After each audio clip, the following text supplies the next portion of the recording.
que é o dia 24 e não 25, é o dia 31 e não o dia 1º, esses 2 dias darão em um domingo, tá bom?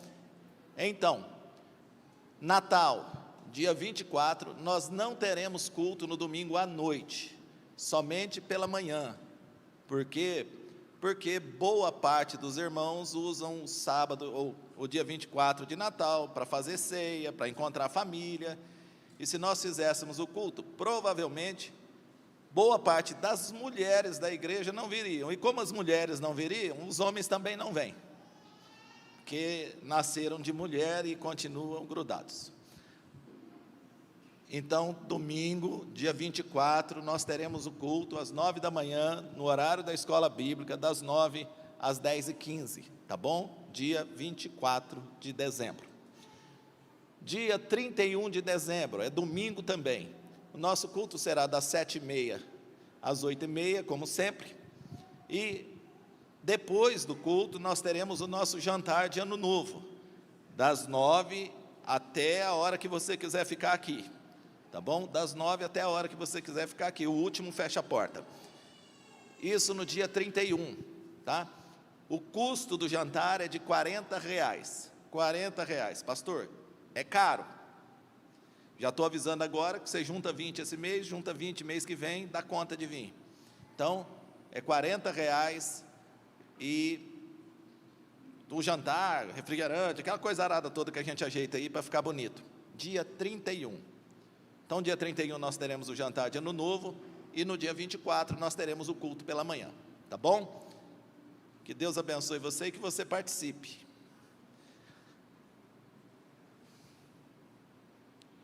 Nós estamos no capítulo 6 de João, você não precisa abrir. Depois da multiplicação dos pães, nós temos a passagem que mostra Jesus andando por sobre as águas. Essa história, ela é mais completa em detalhes no Evangelho de Mateus, no capítulo 14. Se você puder abrir então, Evangelho de Mateus, capítulo 14, se nós pudéssemos, Lucas, e podemos, acende as luzes para os irmãos poderem acompanhar o texto. Eu sei que alguns irmãos reclamam de que, pastor, fica escuro, nós não somos nenhuma church, nem temos as nossas paredes pretas, é só para poder melhorar a imagem para os irmãos assistirem em casa, tá bom? Podem ficar tranquilos, as nossas paredes continuam brancas, vai escurecer um pouco daqui a um tempo, mas por enquanto elas são brancas. Quando nós fizermos toda a parte da acústica, provavelmente as placas são cinza, então ela perde um pouco do branco e fica branco e cinza. Mas isso demora ainda. Se você demorar para se tornar um dizimista e um ofertante, pode demorar muito mais. Se você assumir a responsabilidade, demora menos, tá bom? Então, abrace essa causa.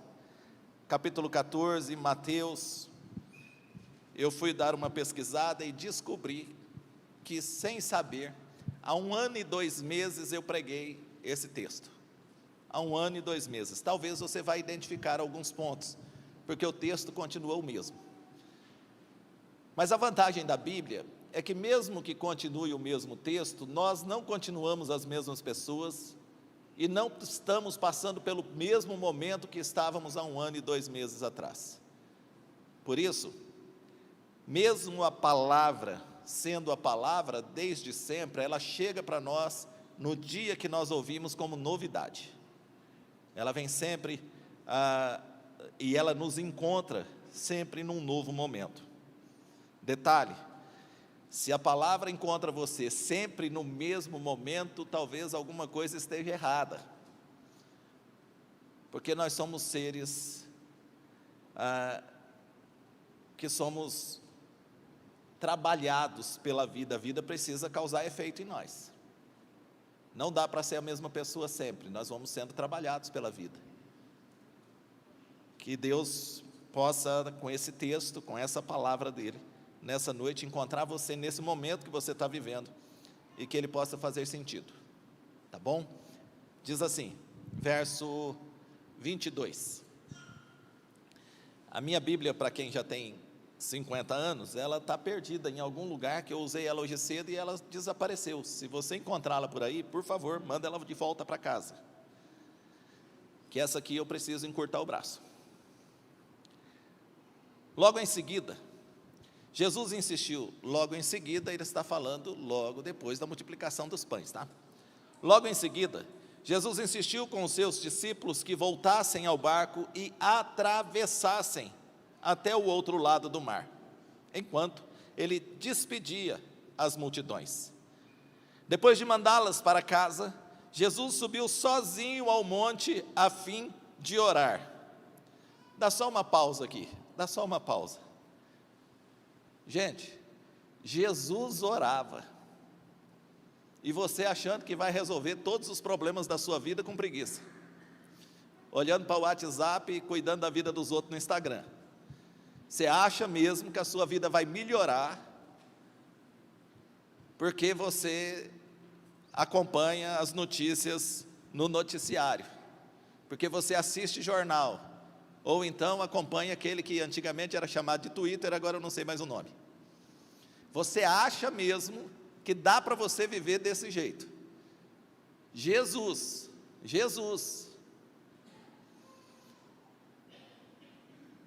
uma pessoa que multiplica pães, que transforma água em vinho, que manda a tempestade acalmar e ela acalma, que manda o paralítico andar e ele anda, que manda o cego ver e ele vê. Quando ele tem um tempo, ele vai orar. E você acha que não precisa? Que está tudo bem não orar? Fecha parênteses. Bom, Jesus subiu ao monte a fim de orar. Quando anoiteceu, ele ainda estava ali, sozinho. Enquanto isso, os discípulos, distante da terra firme, lutavam contra as ondas, pois um vento forte havia se levantado. Por volta das 3 da madrugada, Jesus foi até eles caminhando sobre as águas. Quando os discípulos o viram,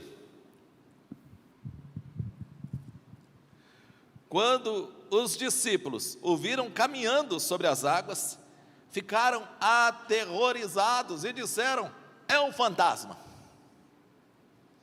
Gritaram cheios de medo.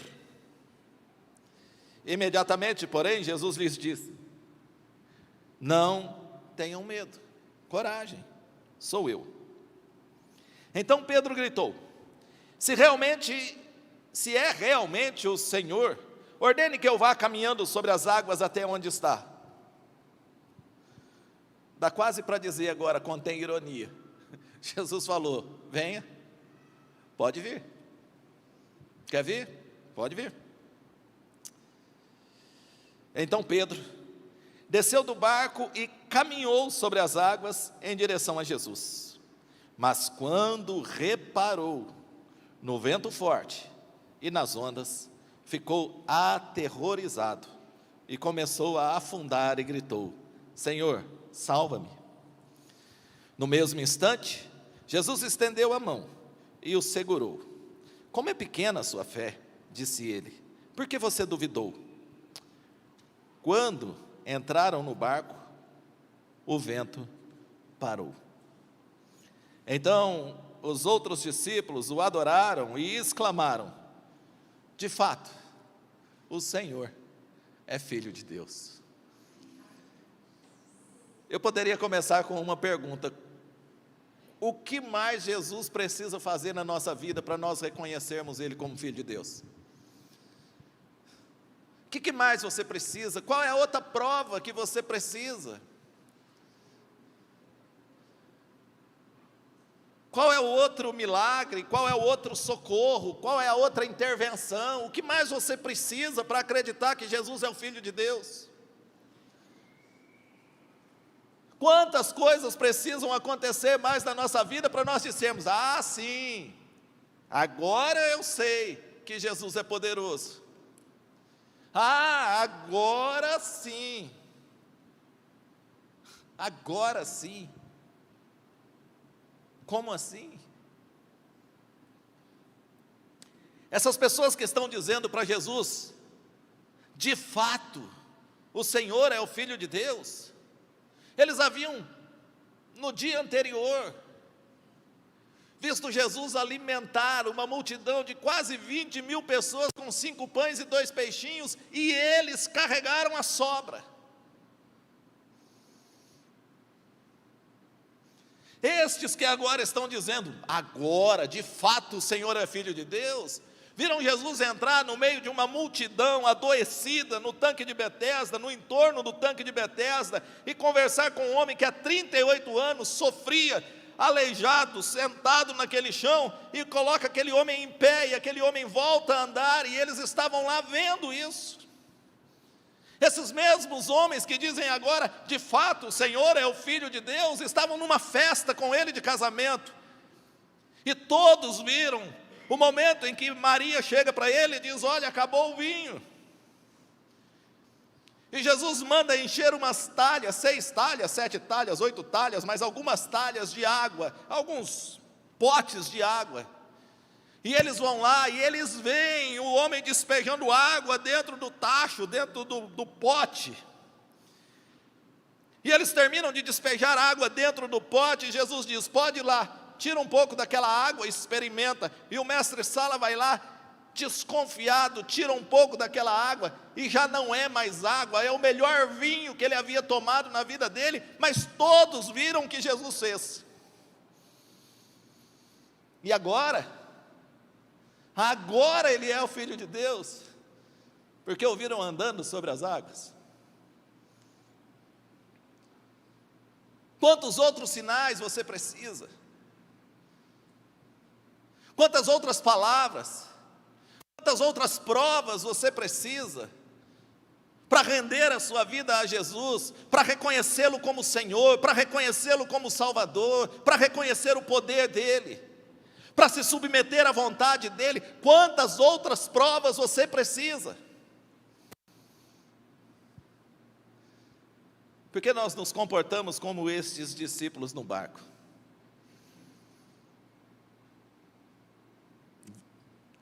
Vemos um milagre, nos deleitamos com o milagre, e no próximo apuro já estamos desesperados de novo. E aí quando apura, daí a gente corre para ver se Jesus é o Filho de Deus mesmo. Aí a gente recebe um outro milagre, e aí a gente se deleita no outro milagre. Na outra semana a gente já está desesperado de novo, querendo um outro milagre. Quantos milagres você precisa para poder dizer, olha, eu creio no Senhor, eu sei quem Ele é, e a minha vida está nas mãos dEle? O que mais você precisa? Mas vamos para a nossa história. Jesus termina todo aquele processo da multiplicação dos pães, que nós falamos no domingo passado. Nós falamos no domingo passado, foi isso? Eu de fato não lembro se foi isso que eu preguei domingo passado. Mas agora, Jesus diz para os discípulos assim, vão para o outro lado. É para o outro lado de um lago, que também é chamado de mar. É para o outro lado de um lago, é uma distância até considerável. Dependendo do trajeto, ele vai viajar de 11 a 21 quilômetros naquele lago. E no meio dessa mudança de um lado para o outro, um forte vento começa a soprar, e é comum naquele lago, que quando um forte vento começa a soprar, o lago se torna um lugar muito perigoso. E o texto diz que esses discípulos estão lá no meio do lago, lá no meio do lago. E é no meio desta mudança que as coisas começam a se tornarem mais difíceis para os discípulos. Eles enfrentam uma tempestade. E preste atenção, Foi Jesus quem mandou eles atravessarem, tá? E mais um detalhe: Jesus está de cima do monte, vendo eles, lá no meio do lago, remando, tentando vencer as ondas, até que, na madrugada, Jesus decide ir até eles. Alguns estudiosos vão dizer que do momento em que começa esse temporal, para a hora que Jesus chega, são 7 horas. 7 horas no meio do temporal, 7 horas enfrentando ventos contrários, 7 horas enfrentando ondas violentas. Eles já estão exaustos, eles já estão cansados. E nessa angústia da prova, da luta, da provação, do vento, da onda, Jesus vem andando sobre o mar. Todas as vezes eu falo a mesma coisa, mas todas as vezes eu gosto de falar isso. Quando eu era criança, e cada vez faz mais tempo, graças a Deus, quando eu era criança, havia 2 quadros que tinha em muitas casas, muitas casas. O primeiro era o quadro da ceia. Era Jesus partilhando a ceia com os discípulos, com os 12. Então, em muita casa tinha aquele quadro. E um outro quadro era Jesus andando sobre o mar. Mas era um quadro que mostrava Jesus andando sobre o mar, mas um mar plano. Era quase uma terra plana. Era Jesus andando como eu estou andando aqui nesse tapete. Depois de uns 5, 6 anos de convertido, ouvindo a pregação de um pastor, se eu não estou enganado, inclusive eu acho que era o Paulo Júnior, aqui da Sal da Terra, que não é mais daqui agora, eu acho que ele está em outro lugar. E num determinado momento ele falou: você lembra que estava soprando um forte vento? Você lembra que as ondas estavam, que a água estava agitada, que havia ondas sendo formadas? Então você precisa entender que Jesus não está andando numa água mansa e parada como de uma represa. A cena é de alguém que aparece e desaparece. É por isso que os discípulos ficam tão assustados e dizem: é um fantasma. Porque eles estão olhando, vem um homem, daqui a pouco sobe uma onda, some o homem, baixa a onda, aparece um homem de novo. Eles dizem: é um fantasma, é um fantasma. E nós precisamos lembrar, irmãos, que no cansaço, na fadiga, no desânimo ou no desespero, até socorro parece fantasma. Quando nós estamos desgastados demais, até quem estende a mão parece que vai bater. Conhecem um ditado que gato escaldado tem medo de água fria, né? Esses dias eu estava explicando para o Gabriel o que significa isso. Eu acho que era para o Gabriel que eu estava explicando, ou para alguém. Eu falei: você sabe por que gato escaldado tem medo de água fria? Ficou olhando para mim assim e falou: não. Alguém aqui não sabe por que gato escaldado tem medo de água fria? Vou te explicar. Gato escaldado é que jogaram água quente nele, água fervendo.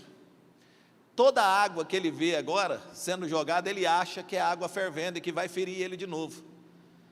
Então, por mais que você tenha boa intenção de jogar uma água fria, o gato acha que é quente, acha que vai fazer mal para ele.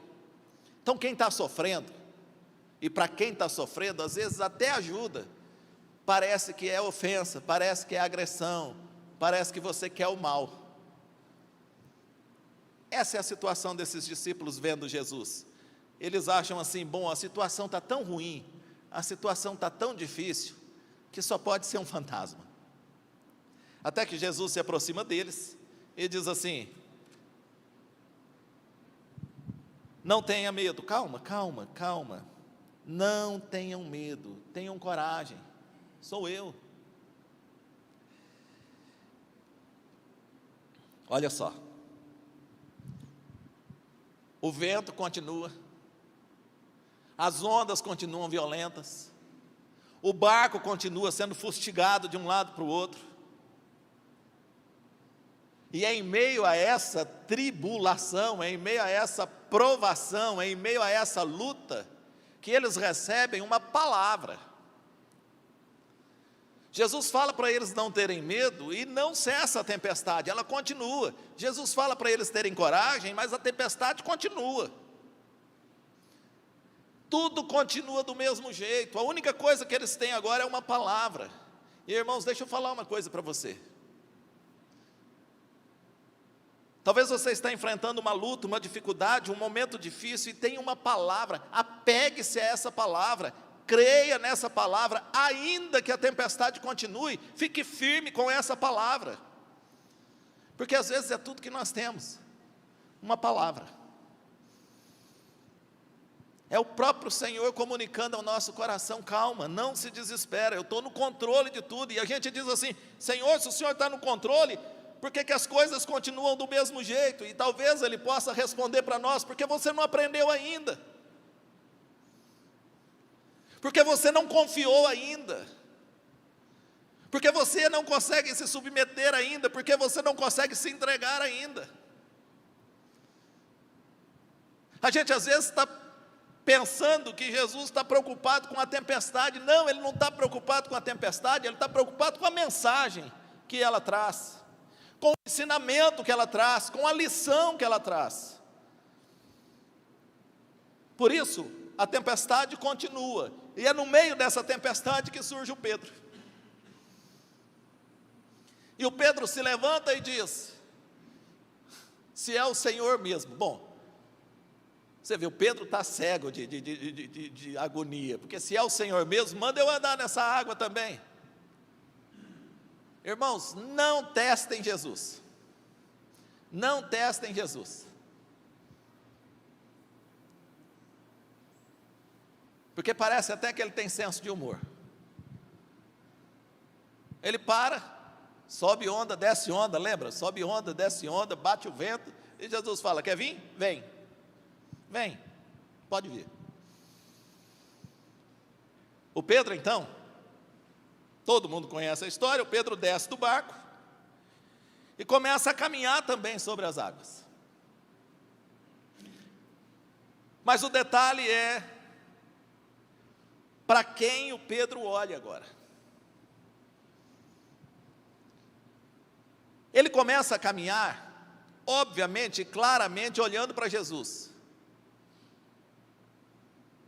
Mas o texto diz que ele começa a olhar para a tempestade.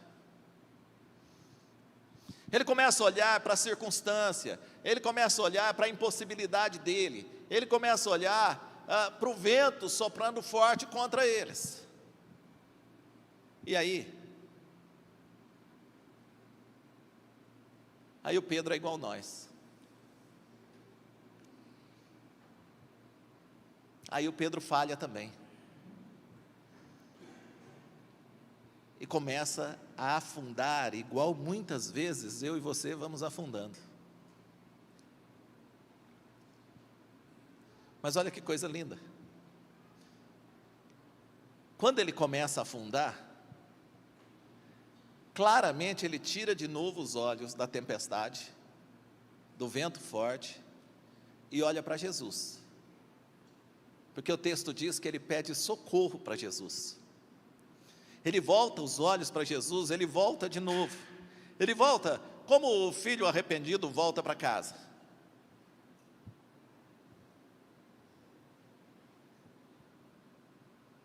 E querem ver uma diferença clara entre Jesus e nós? Porque muitos de nós diriam para o Pedro: agora vai nadando. Agora dá teu jeito. Foi você que quis. Você fez o que fez porque você quis.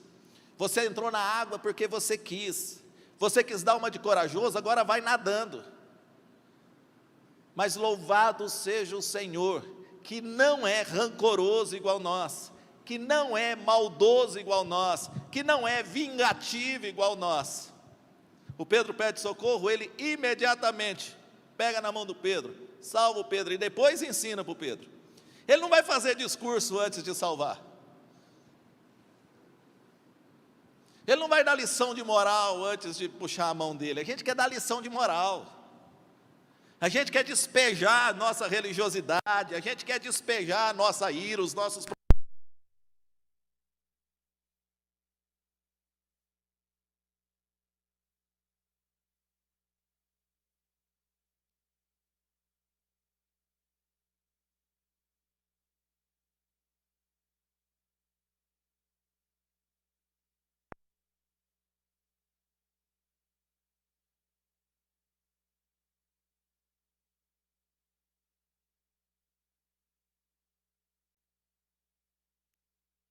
Dentro. E eu vou continuar pregando, vou continuar pregando. É o inimigo furioso, porque eu fico usando adjetivos dele com os irmãos, e aí ele fala, não, vingativo sou eu, viu? Todas as vezes que você se torna vingativo, você fica parecido com o diabo. Vingativo sou eu. Mas a gente é assim, e o Pedro não recebe uma lição de moral. Quando o Pedro precisa, ele recebe uma mão estendida. Preste atenção nisso. Quando alguém precisa de nós, não está precisando de lição de moral, está precisando de mão estendida. Depois que você socorrer, você conversa sobre o assunto, mas socorre primeiro. Socorre primeiro. Antes de falar, vai trabalhar vagabundo, dá a comida. Depois, se você quiser conversar sobre a condição social da pessoa e falar para ela que quem não trabalha não deve comer, é outra coisa, mas primeiro dá a comida.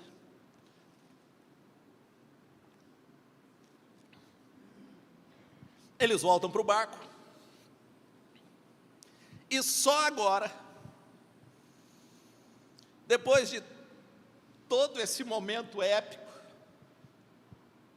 é que Jesus vai acalmar a tempestade. Agora está bom. Agora ele diz, beleza, todo mundo calmo, todo mundo tranquilo, vamos chegar do outro lado agora. Então essa é a história, e dessa história eu quero tirar algumas outras lições, além dessas naturais que nós já vimos, tá bom? A primeira lição, e a primeira aplicação do texto, e essa eu vou pegar exatamente do jeito que eu falei o ano passado. A obediência não é imunidade ao sofrimento. O fato de nós estarmos em obediência, irmãos, não significa que nós não iremos sofrer. Você pode fazer tudo certinho, mas no mundo nós teremos aflições sim. A tempestade cai sobre todos, sobre quem está fazendo o certo e sobre quem está fazendo o errado.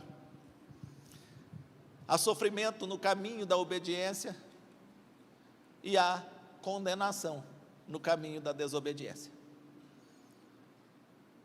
Mas os caminhos são difíceis, porque a vida, irmãos, a vida não é tão simples assim. E já dizia a história do Joseph Klimber, a vida é uma caixinha de surpresas. Nós nunca sabemos o que vai acontecer. Nunca sabemos. Nós nos iludimos com a ideia de que temos controle. Mas, irmãos, que controle temos sobre uma vida que nós não sabemos quanto tempo temos?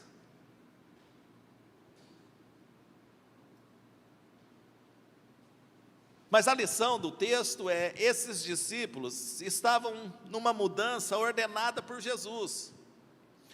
Mas o fato deles estarem numa mudança ordenada por Jesus, não os preservou da prova, não os preservou da dificuldade, não os preservou da luta.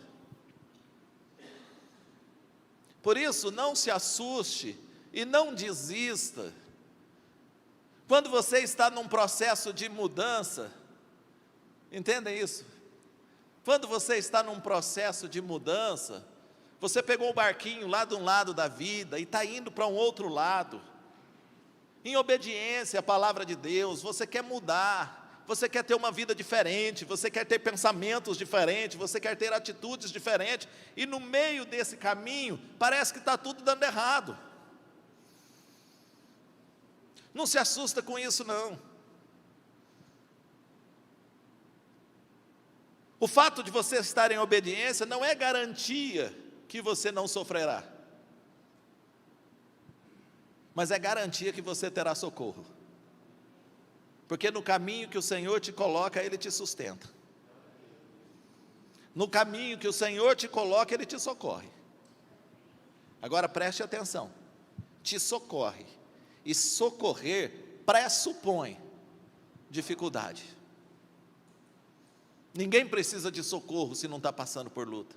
Ninguém precisa de socorro se está tudo fácil. Então não desista da vontade, do propósito, da ordem, do envio de Deus, porque as coisas ficaram difíceis. Quando eu comecei no ministério pastoral, e por causa da forma também que eu via as coisas,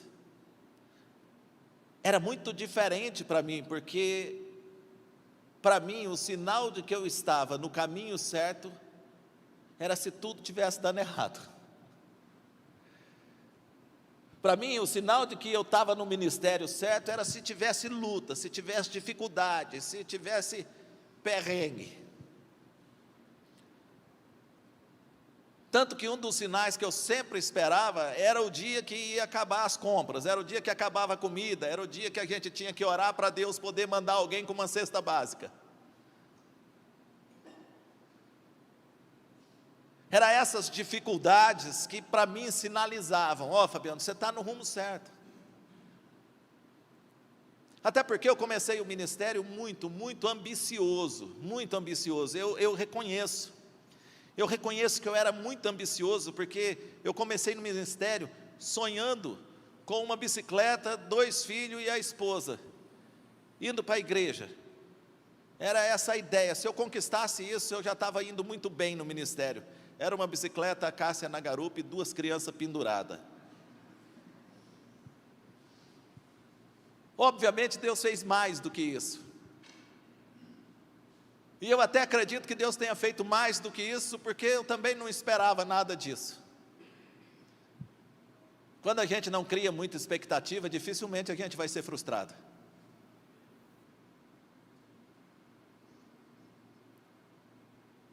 Então é difícil o caminho. Andar na vontade do Senhor, andar no caminho do Senhor não é fácil, não. Contraria a nossa natureza muitas vezes. Mas você pode ter certeza, não tem caminho melhor.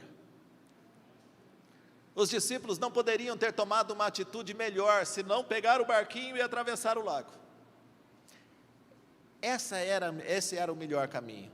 Talvez eles tenham conversado e falado assim: ó, se a gente saindo nesse horário, lá no meio vai dar ruim. Mas o outro deve ter falado assim: mas foi Jesus quem mandou. E se Jesus mandou, a gente pode ir. Ah, irmãos, vocês que são mais novos de igreja, e eu também sou novo, eu não tenho tanto tempo assim de igreja, mas mesmo eu sendo novo, há 25 anos atrás, a gente tinha uma paixão na ideia de que se Jesus mandar, irei, sabe? Era uma paixão, era uma vontade de Jesus dar uma ordem para a gente poder ir, para a gente poder fazer. Não sei onde foi parar essa paixão, não sei onde foi parar essa vontade. Parece que para nós, quanto menos Jesus intervir, melhor. Se Ele nos socorrer, se Ele só fazer ali algumas vontades que a gente tem, para nós já está bom demais. Mas antes a gente queria... Eu ouvi uma mensagem ontem e o pastor foi muito feliz, falando de Moisés. Deus aparece, Deus fala com Moisés, e Deus fala para Moisés assim, ó: vou mandar um anjo à frente, ele vai derrotar todos os eus aí, jebuseus, fariseus, os eus tudo, os flamengueseus, todos os inimigos que aparecem aí, os palmeiraseus, vai derrotar tudo. Vocês estão tranquilos, vocês vão entrar na terra prometida, e lá na terra prometida vocês vão ter paz, e lá vocês vão, a terra mana leite e mel, vai ser um sossego. E a resposta de Moisés é: Senhor, se o Senhor não for com a gente, nem manda a gente sair daqui, porque nós não queremos tudo que o Senhor tem para oferecer, nós queremos o Senhor, nós não queremos os seus milagres, nós queremos o Senhor. A diferença na nossa vida não é o que o Senhor está fazendo por nós, é quem o Senhor é só o que eu quero.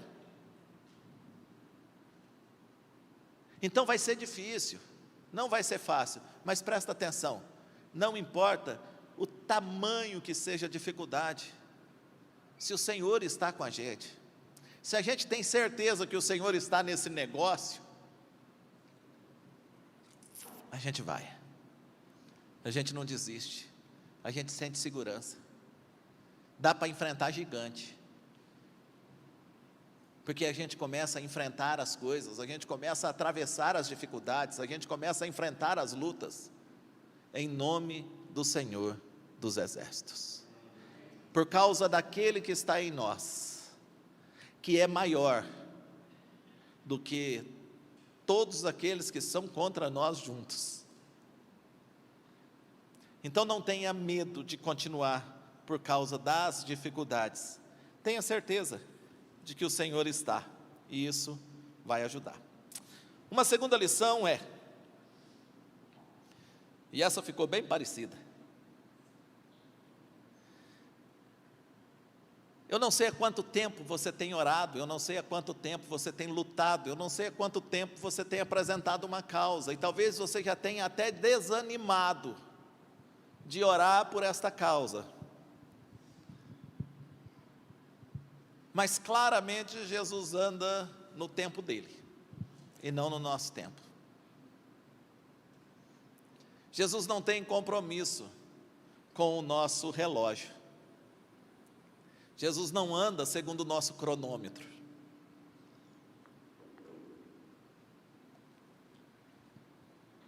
Ele anda segundo o tempo dele, as coisas são na hora dele. Aqueles discípulos começam a remar contra as ondas, Jesus está lá no monte olhando,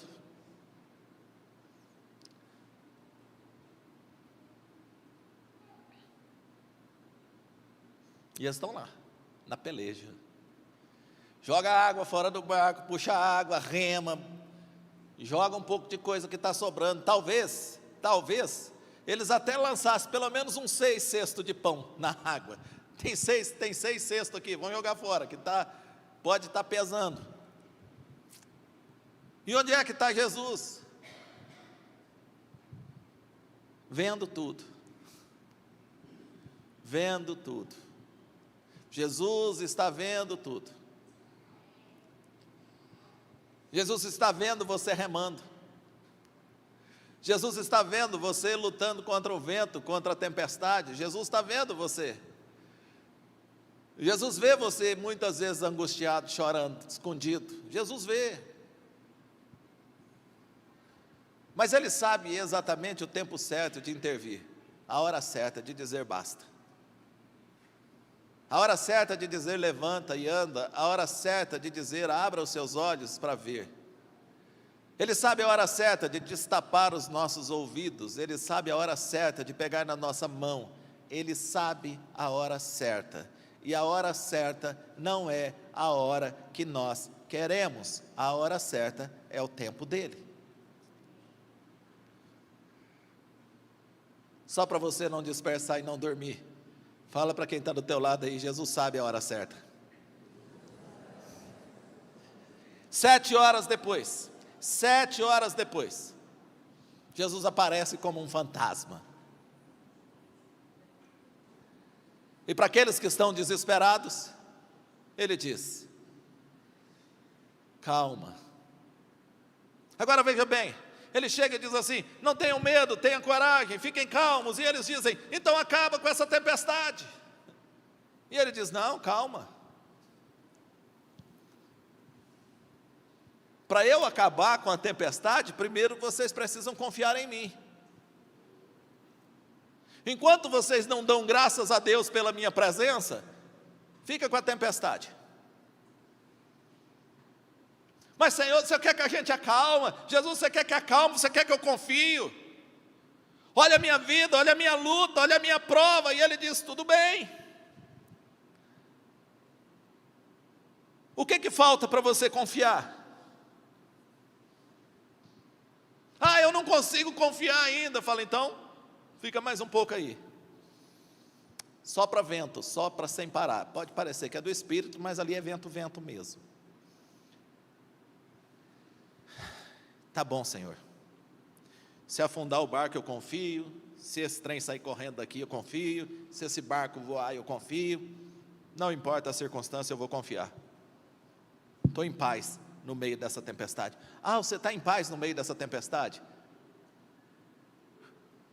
A sua paz excede a todo entendimento. Todo mundo olha e fala assim: devia estar desesperado, e você está em paz? Eu estou confiando. Ele fala: então não precisa mais de tempestade.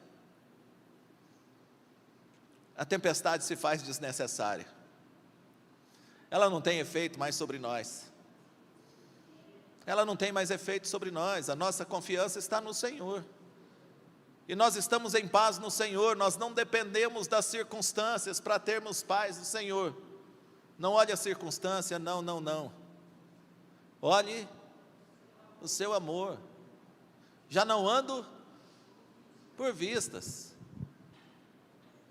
Alegre estou. Pronto, cancela a tempestade. Ela não tem mais poder sobre nós, ela não tem mais autoridade sobre nós.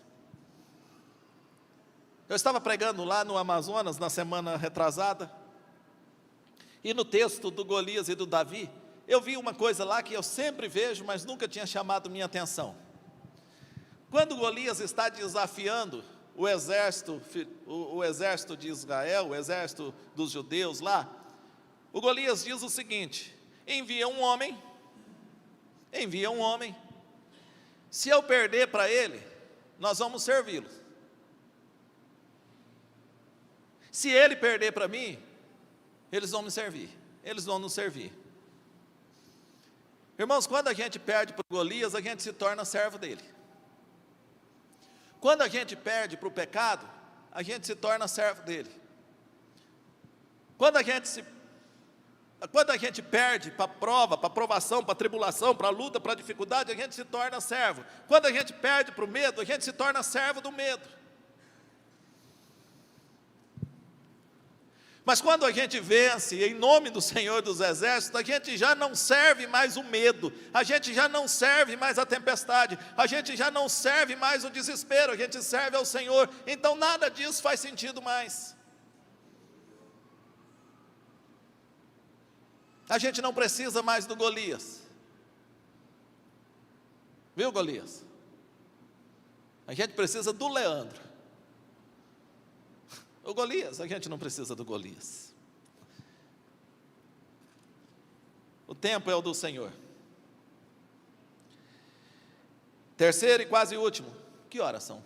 Ainda tem alguns minutinhos. O medo, o cansaço, o desgaste criam seus próprios fantasmas. Então aqui é só um conselho: cuidado ao tomar decisão sob pressão. Cuidado ao tomar decisão de impulso. Cuidado ao tomar decisão por causa da circunstância. Cuidado ao tomar decisão assim. Porque às vezes nós tomamos decisões assustados por fantasmas que não existem.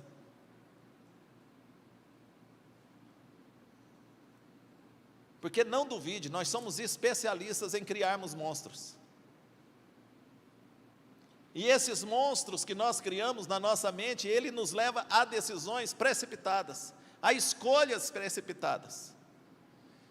E sabe o que acontece? O monstro desaparece e a consequência da escolha fica. E a gente começa a pensar: por que eu fiz isso? Você fez isso porque não pensou. Você fez isso porque se sentiu pressionado. Você fez isso porque tinha medo. Não tome decisão com medo. Primeiro ore. E só tome a decisão quando você tiver paz no seu coração. Enquanto você não tiver paz no seu coração, não tome essa decisão. Enquanto você não tiver paz no seu coração, não faça essa escolha. Porque escolhas circunstanciais podem sofrer com a ausência do problema. Cuidado. Cuidado com as suas necessidades, cuidado com as suas vontades, porque elas podem levar você e elas podem me levar a tomarmos decisões precipitadas. Cuidado com os seus medos. Você sabe disso, eu nunca escondi, que eu fui criado para ser medroso, mas nunca para ter medo de gente. Nunca para ter medo de gente. Eu fui ensinado a não ter medo de gente, só a ter medo de fantasma. E, irmãos, tem dia que eu preferia ter medo de gente, porque a gente vê, e os fantasmas que a gente cria, a gente não vê. E quanto mais novo, eu conseguia ouvir os meus medos, eu conseguia ver a sombra dos meus medos. E como eu aprendi a apagar a luz e a sair correndo no meio da casa para poder chegar na minha cama rápido, sem trombar nas paredes, com medo de que alguém relasse em mim no caminho, tocasse em mim no caminho.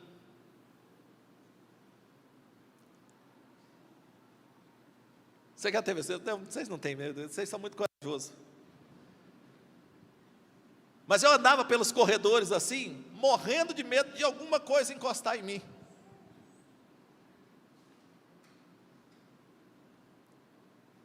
E barulho? O que eu já fiz de gambá ser monstro? O que eu já pensei?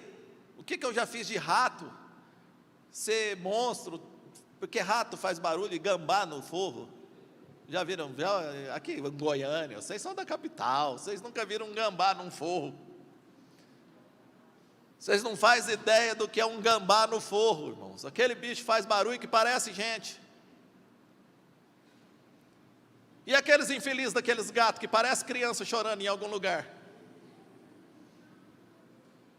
E o tempo que eu descobri, e o tempo que eu levei para descobrir que aqueles gatos eram mal intencionados, que não era criança chorando, que eles estavam era cruzando, era um momento de alegria deles, e eu aqui achando que era uma criança morrendo.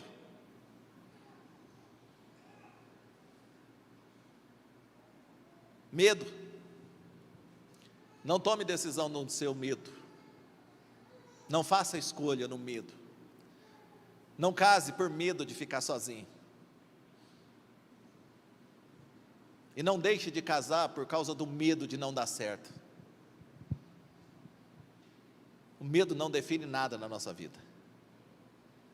O que define para nós é a oração e aquela paz que o Senhor coloca no nosso coração, que excede a todo entendimento e que passa a ser o árbitro das nossas decisões. Porque Ele guarda a nossa mente e o nosso coração nele.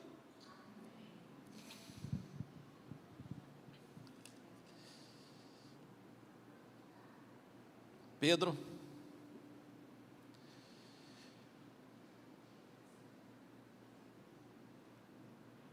aparece no meio da história, e o Pedro é um fator constante na história, porque ele está sempre... o corajoso, ele é o que apanha mais sempre, mas ele é o que fica para a história também, tá? Aqueles que fogem da briga não entram na história, mas aqueles que apanharam, que bateram, estão sempre na história. Os que correram, a gente nem lembra deles na história. Uma vez eu apanhei lá em Cuiabá, de uma gangue lá, apanhei não, levei umas fiveladas, fiquei com as costas todas marcadas. E isso já tem aí uns 30 anos pelo menos, ou mais, tem mais, deve ter uns 32 anos. E eu sempre lembrei que eu apanhei. E que devo ter batido também, mas quando você está apanhando, quando tem muito mais gente que você só sai dando chute para tudo quanto é lado e tenta correr, né? É assim que faz um corajoso. E depois de mais de 30 anos, eu contando para o Magrão, para o Adson, meu amigo, desse tempo, falei, rapaz, aquela vez que eu apanhei lá, não sei o que, aí de repente eu lembrei, eu falei, teu irmão estava comigo e ele deixou eu sozinho e saiu correndo. Eu não lembrava de quem tinha corrido, eu lembrava de quem tinha me batido e de quem eu tinha apanhado, mas quem correu eu não lembrava.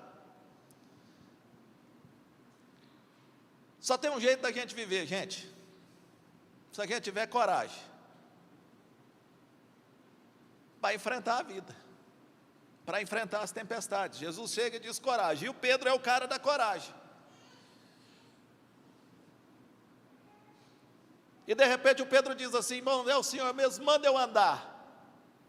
E aí você vai falar assim, o Pedro afundou, mas não tem nenhum outro discípulo que andou sobre as águas, nenhum outro, só ele. Ele entra para a história porque acerta, e ele entra para a história porque erra, e ele está na história, e ele entra para a história porque ele precisa receber o perdão de Jesus. Olha o Pedro mais uma vez. Sabe de uma coisa?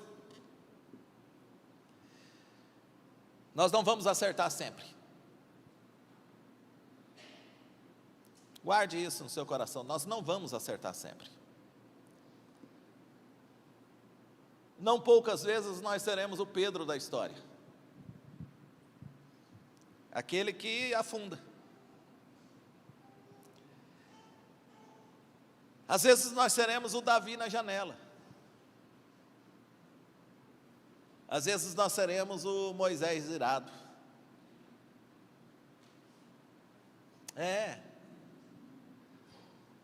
Às vezes você vai se surpreender com a capacidade do seu pensamento. Sabe, irmãos, nós gostamos muito da história do homem mau que ficou bom, mas a história não é sempre assim. Às vezes nós somos o homem bom que ficou mal. Nós gostamos muito da história do impuro que ficou puro, mas a nossa vida não é só a história do impuro que ficou puro. Às vezes nós somos o puro que se torna pecador. Às vezes nós somos a pessoa que caminhava bem e de repente começou a caminhar mal. Nós não somos só aqueles que contam a história que acertaram, a gente também tem a história dos desacertos, a gente também tem a história dos nossos erros, a gente também tem a história dos nossos fracassos, a gente também tem a história dos nossos deslizes, dos nossos tropeços, dos nossos tombos. Nós também temos essa história. A nossa história não é só a história daqueles que andaram sobre as águas, a nossa história muitas vezes é a história daqueles que até andaram sobre as águas por um momento, mas nem a gente sabe explicar por quê começamos a afundar. Todos nós afundamos hora ou outra, todos nós erramos, todos nós pecamos, e graças a Deus que os telões da cidade não transmitem os nossos pensamentos, não reproduzem os nossos pensamentos. Louvado seja o Senhor por isso. Mas Ele vê. Ele conhece os nossos pensamentos, Ele conhece cada uma das nossas quedas, Ele conhece cada um dos nossos naufrágios, Ele conhece cada uma das nossas derrotas, Ele conhece cada uma das nossas falências, Ele conhece cada um dos nossos pecados. E sabe o que Ele espera de nós? Não é que a gente acerte sempre, porque Ele nos conhece. O que Ele espera de nós é que nós tenhamos a mesma atitude do Pedro, que ao nos percebermos afundando, que ao nos percebermos feridos, que ao nos percebermos machucados pelos pecados da vida, Tenhamos a coragem de pedir socorro. Tenhamos a coragem de dizer: Senhor, me socorre.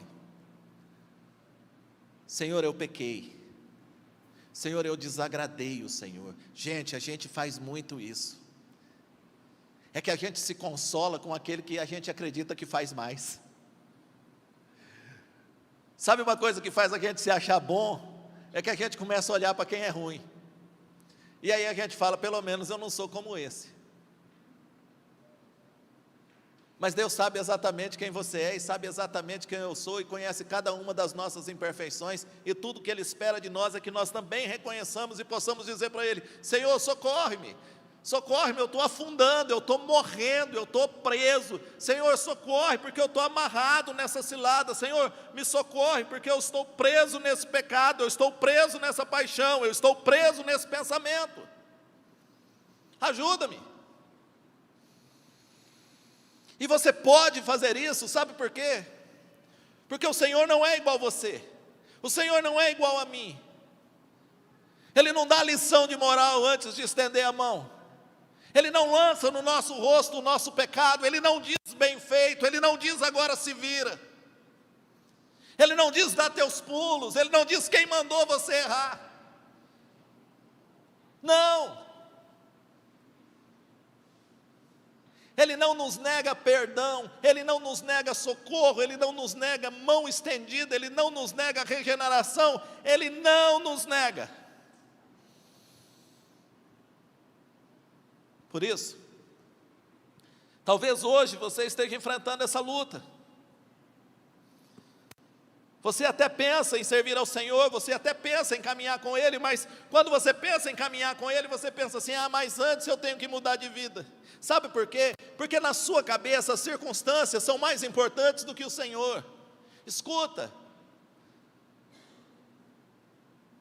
a primeira coisa que você precisa é o Senhor, e toda mudança virá depois disso. E você não vai ficar perfeito, porque ninguém fica perfeito. O que você não vai abrir mão mais é da presença dEle. Pode ser na tempestade, se Ele está comigo, está bom. Com todas as minhas imperfeições, eu me agarrarei no Senhor, eu ficarei agarrado no Senhor. Eu não quero deixar o Senhor por causa dos meus pecados, eu quero deixar os meus pecados por causa do Senhor. E não importa quanto tempo isso dure, eu não quero mudar de ideia. Amém? Amém, irmãos? Amém. Todo mundo aí? Todo mundo? Entenderam? Espero que sim. Fiquem em pé, por favor.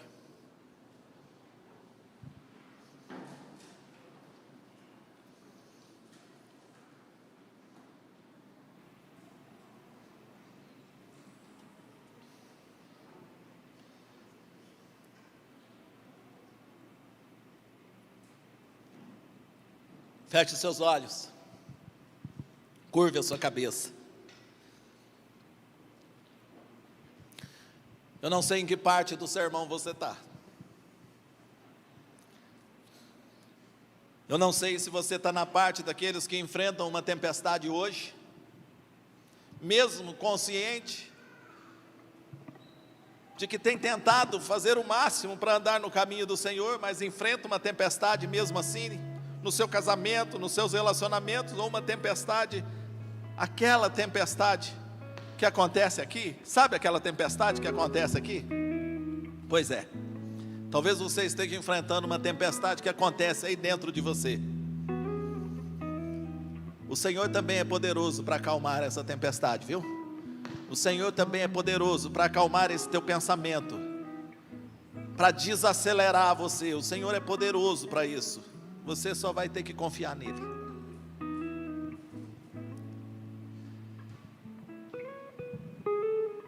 Talvez a luta que você enfrenta hoje é que você já está com a água no pescoço.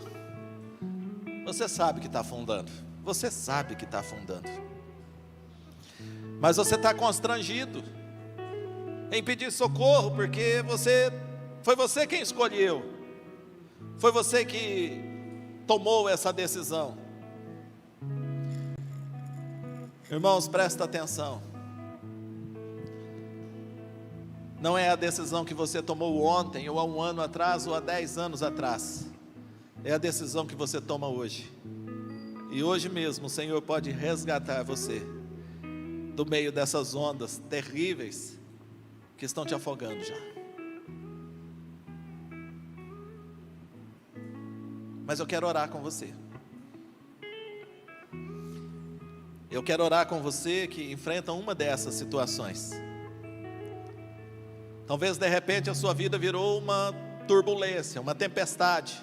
É vento de todo lado, é risco de todo lado. Eu quero orar por você. Talvez as coisas acalmaram por fora, mas a tempestade continua aí no seu coração, na sua mente. Eu quero orar com você. Talvez você se sente afundando na fé. Você já foi ousado na fé, você já foi ousada, você já foi animado, você já foi animada. Mas a vida foi afundando você neste lago. E hoje você está sem forças para sair dele. Eu queria orar com você. Mas eu queria orar com você aqui. Eu queria que você saísse do seu lugar, que você, como Pedro, assumisse: olha, sou eu estou precisando de um socorro, eu estou precisando que o Senhor acalme a minha alma, eu estou precisando que o Senhor acalme essa tempestade que está ao meu redor, essa tempestade nas minhas finanças, no meu trabalho, nos meus relacionamentos, no meu casamento. Onde está soprando esse vento forte? É por isso que nós queremos orar. Eu vou dar 2 minutos para você tomar uma decisão e sair do seu lugar, enquanto o louvor ministra meia canção.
Aleluia.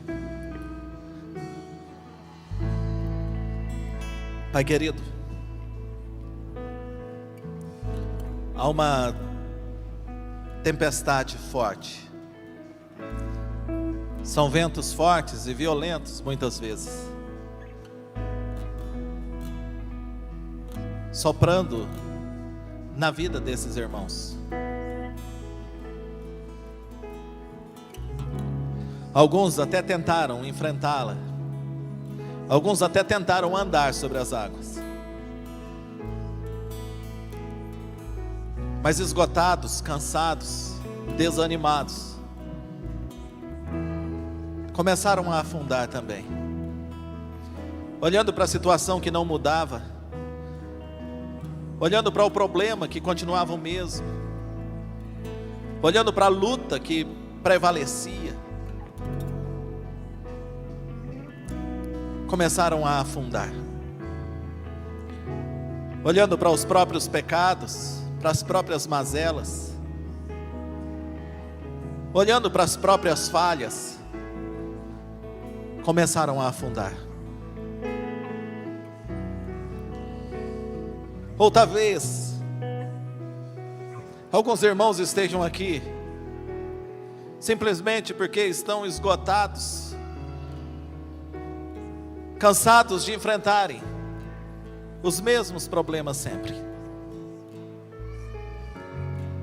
Oram, e parece que a solução não chega. Não conseguem entender o tempo do Senhor. Acreditam que já é tempo, do Senhor fazer um milagre. Mestre, não se te dá que morramos? O Senhor não está vendo o nosso sofrimento? Mas o Senhor nos convida hoje a crermos e a continuarmos crendo, apesar dessa demora aos nossos olhos. O Senhor nos convida a continuarmos crendo, mesmo que o vento forte não cesse, mesmo que o barco não deixe de se agitar.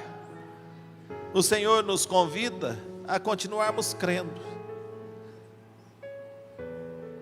Meu Deus, a tua palavra nos diz hoje: o Senhor está vendo. Para nós parece que está tudo fora do controle, mas está tudo sob o controle do Senhor. Meu Deus, nessa noite, em nome de Jesus,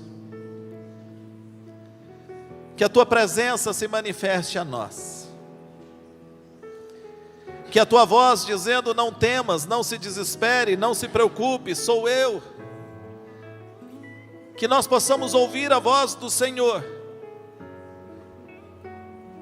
e que a tempestade no nosso coração cesse, e que todo medo vá embora, e que todo desespero caia por terra, e que toda desconfiança saia, e que a paz que excede todo o entendimento domine a nossa mente e o nosso coração,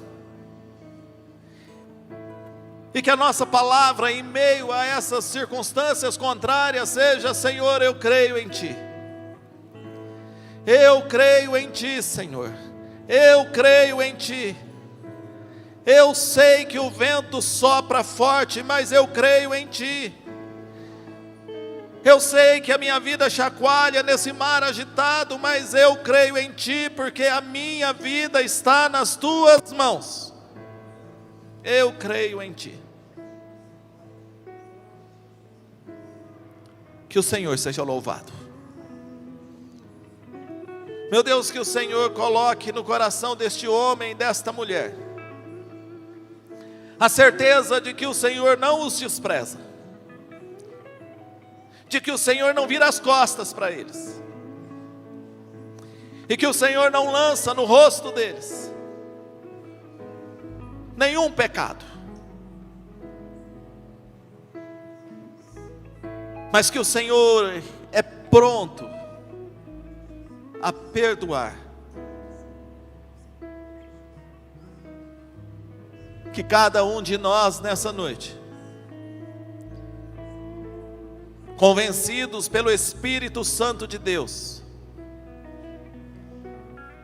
possamos nos arrepender diante do Senhor dos nossos pecados e receber dele o perdão que restaura e que regenera. Que o Senhor nos abençoe. Nós oramos em nome de Jesus. Em nome de Jesus. Amém. Voltem para os seus lugares. Eu preciso de mais 4 minutos só.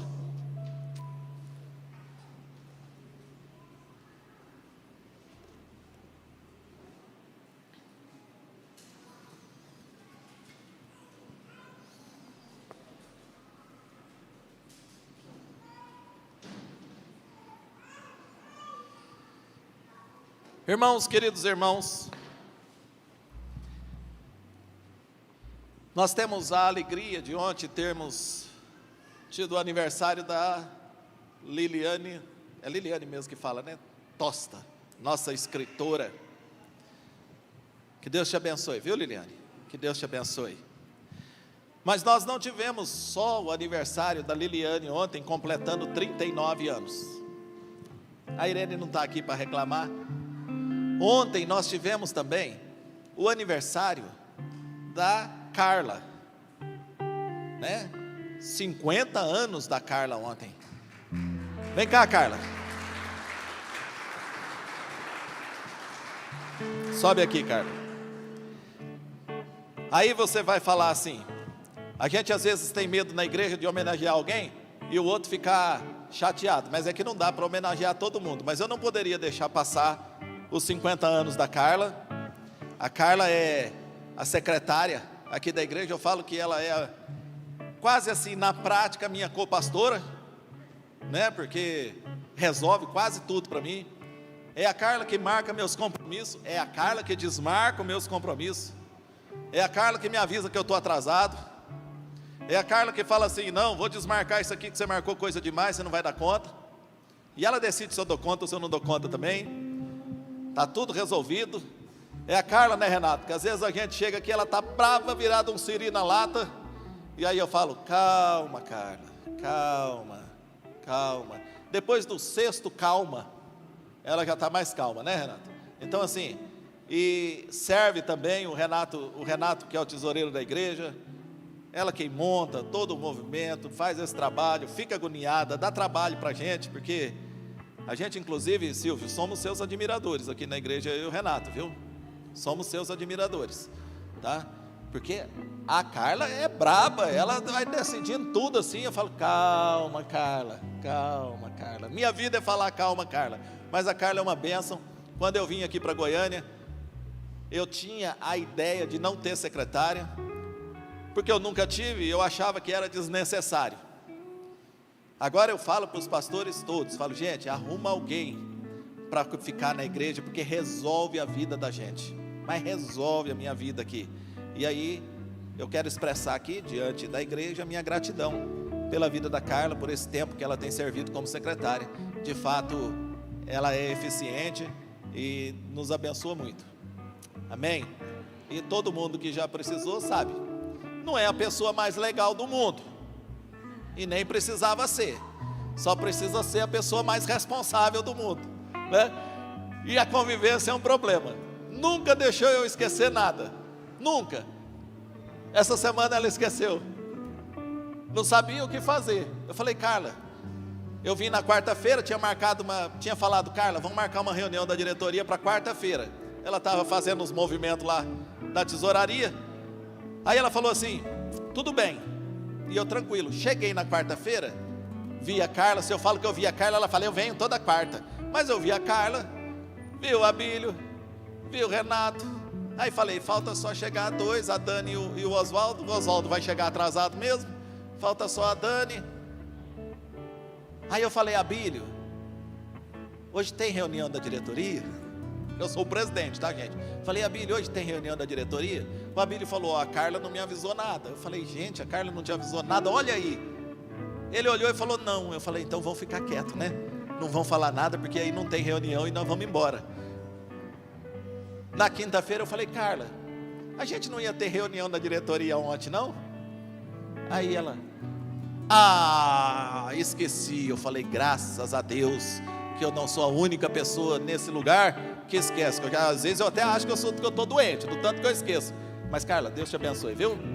E tranquila nos 50? Eu vou chegar daqui uns dias, mas não vou pintar o cabelo de vermelho, não. Vamos orar pela Carla e vamos encerrar. Fiquem em pé.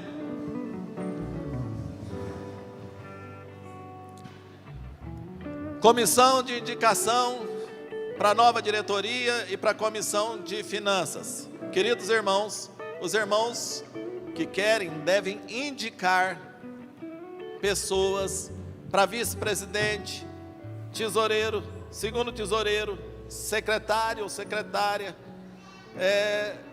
primeira e segunda, e comissão de finanças. Lembrando vocês, para indicar uma pessoa, você precisa perguntar para a pessoa se ela quer. Você não pode indicar alguém sem a pessoa querer, tá bom? Para a gente ter uma reunião saudável, rápida e eficaz. Indique Lucas. Cadê o Lucas? Cadê o Lucas? É o Lucas, o Kiko e o Hermes. Cadê o Hermes? E o Hermes, nosso pregador de quarta-feira, o quarto homem da fornalha. Deus abençoe, viu? É só procurar o Hermes, o Kiko e o Lucas e fazer a sua indicação até quinta-feira. Passou de quinta-feira, não tem mais indicação. Obrigado porque nós somos um país democrático. Não deu até quinta-feira, não vai falar mais. Vem cá, Cássia, vamos orar pela Carla aqui. Presente. Essa letra feia é do Renato, nem sei para que ele escreveu. Acho que ele ficou com medo de eu ficar com o envelope. Hein? O Renato me dá um envelope para eu dar um presente para a Carla e escreve o nome da Carla, para eu não ficar com o envelope, deve ser. Amém. Deus, nós te louvamos pela vida da Carla. Que o Senhor continue abençoando a vida dela, com saúde, com paz, com alegria. Que ela seja cheia da graça do Senhor. E que os desejos do coração dela, Senhor, seja conforme a tua vontade. Que o Senhor continue abençoando a família dela, a casa dela. Nós te louvamos, Senhor, pela eficiência dela. Deus, pelo trabalho dela neste lugar. Deus, e obrigada pela vida dela, porque ela não é só o trabalho, mas obrigada pela Carla, Senhor, que ela é uma pessoa do jeito dela e que nós possamos a cada dia, Senhor, amar ela como ela é, aceitar as pessoas como elas são. E nós te louvamos pela vida da Carla, pela sinceridade, pelo jeito dela. Deus, obrigada. Nós te louvamos pelos anos de vida, que esse ano que se iniciou ontem, Deus, que seja de um ano incrível, que o Senhor faça grandes coisas na vida da Carla. Nós te agradecemos pelas bênçãos, por tudo que o Senhor tem feito, Deus. Muito obrigada, Senhor, por ela. Nós te agradecemos em nome de Jesus. Amém. Palma para Carla. Oremos. Lembrando, tem chá, tem biscoito, tem bolacha, tem tudo ali. Ó.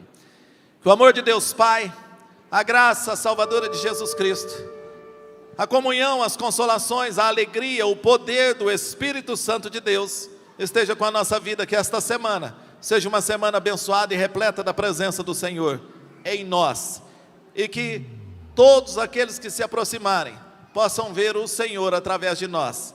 Nós oramos agradecidos ao Senhor, em nome de Jesus, e todo o povo de Deus diga amém. Deus abençoe você, boa semana a todos.